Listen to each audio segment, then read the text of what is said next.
if you're about to propose to a woman who actually expects an expensive ring, who will be disappointed if you stay within your budget, well, here's the good news. You can save your money. Don't propose to her and go find a woman who is not a superficial, materialistic bimbo. There has been a discourse raging on X over the past couple of days, not important or intelligent or worth your time or mine, and that's exactly the kind of content this segment was made for, so here we are. A few days ago, the right-wing commentator Sarah Stock, who we mentioned before on this show, apparently got engaged.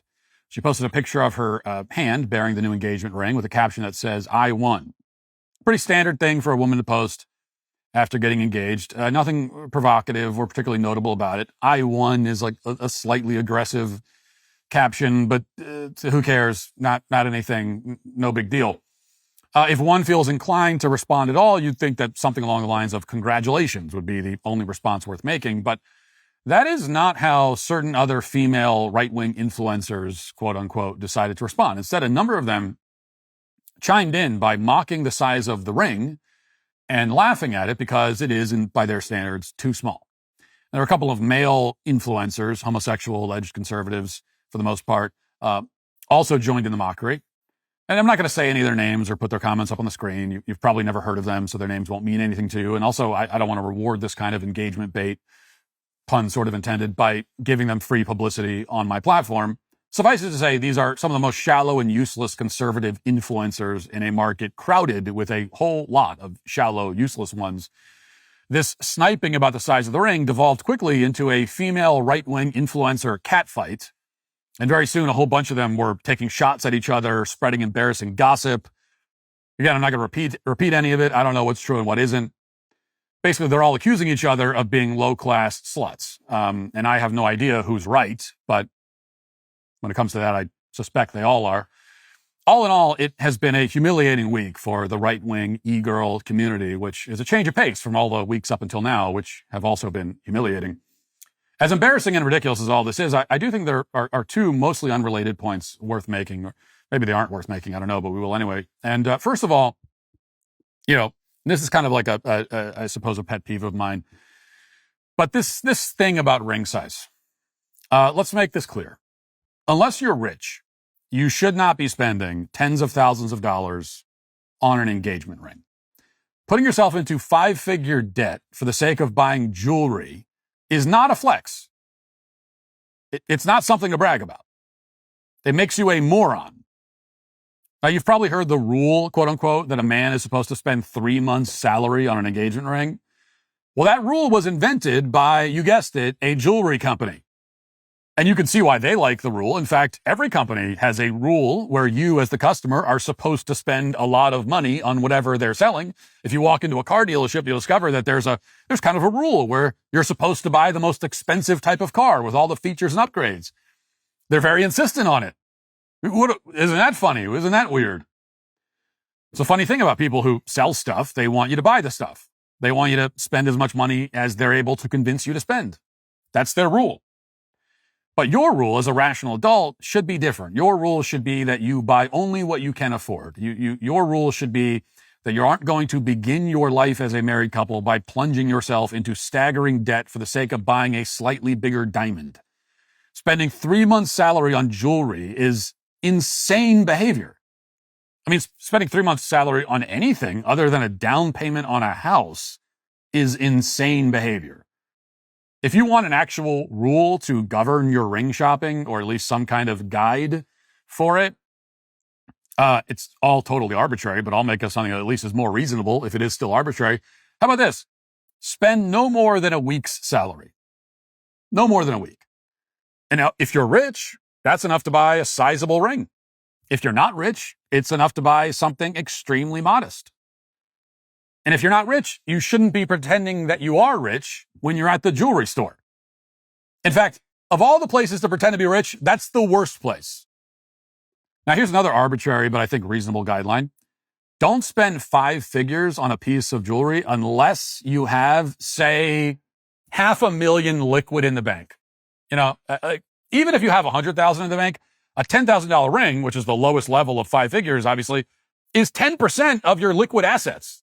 That's foolish to spend that much. Now, when I proposed to my wife, I was very broke. I bought her a discount ring for a few $100. because it was all I could afford. And years later, when I was in a significantly better financial position, I bought her a much more expensive ring. And now I buy her jewelry all the time. I can afford it now. I couldn't back then. I had to earn my way to that position. It took a long time. Most people, if you'll ever get to a point where you can afford $15,000 on a ring or a necklace or something, and a lot of people, you'll never be in a spot where you can afford that, which is fine. That's also fine. But if you're going to be in that spot, it's going to take a long time to get there. It takes a long time and a lot of hard work. And you can't cut the line. You cut the line, you're going to pay for it.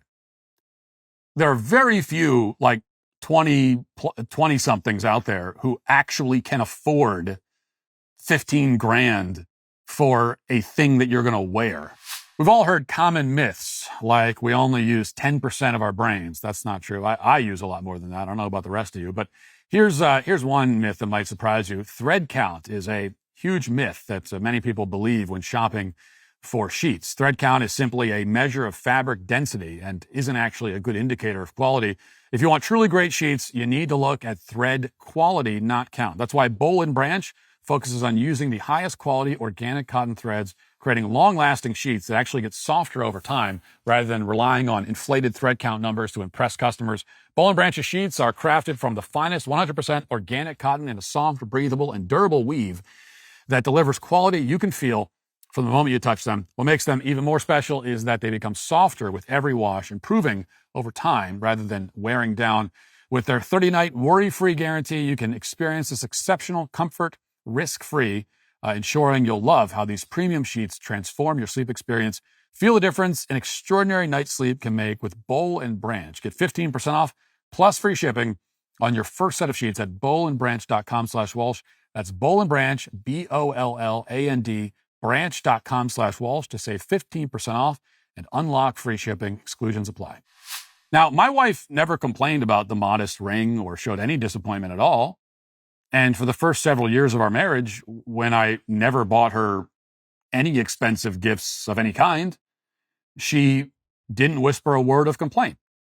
But here's a note for young men. If you're about to propose to a woman who actually expects an expensive ring, who will be disappointed if you stay within your budget, well, here's the good news. You could save your money. Don't propose to her. Break it off right now and go find a woman who is not a superficial, materialistic bimbo. I mean, find a woman who, when you propose, will see you as the prize, not the ring. If you don't have a lot of money, but you have to pretend you do for her sake, she's not the one. Okay, that's a woman who will screw your life up. Run away while you still can. Now, for me, my wife knew that I was broke. There was no hiding it. And I never tried to. She got in on the ground floor with me. We built a life together. And that's what you should be looking for. You don't need a lot of money to get married. But you do need, if you're a man, a woman who isn't materialistic and shallow. And if you have that, then marriage doesn't need to be a great expense. These days people have the idea that, and this is one of the reasons we talked at the start of the show about the declining marriage rates.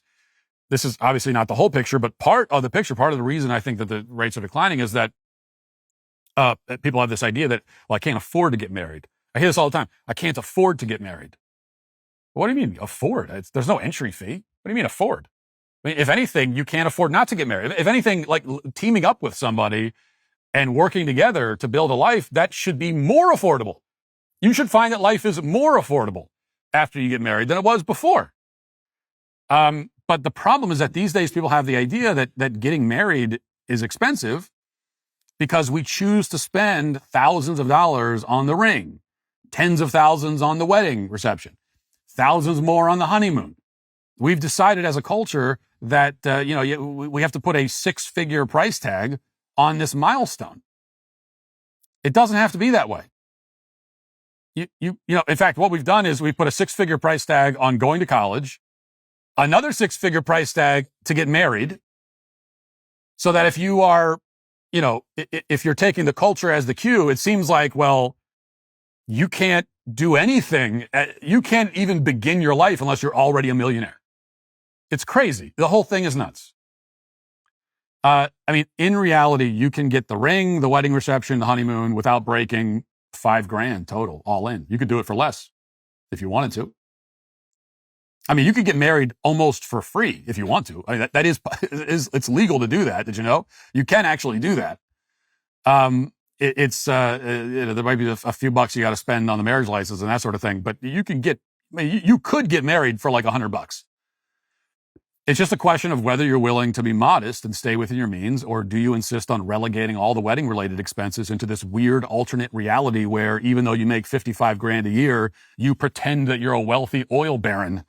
And that's entirely up to you. Secondly, a brief note about these female influencers who started all this trouble. There are at this point a lot of right-wing commentators, podcasters, influencers. I realize I'm one of them. We are legion. Our numbers grow by the day. We are a giant parasitic blob expanding, threatening to consume the entire country. Pretty soon, half the world's population will be conservative influencers. Okay, it's a highly saturated field. And it's hard to know which of these people you should pay attention to, if any. So let me suggest a few filters that you might use. Filters that would at least sift out the kinds of vain, frivolous airheads that have spent the week, gossiping about each other and making fun of a woman's engagement ring. Okay.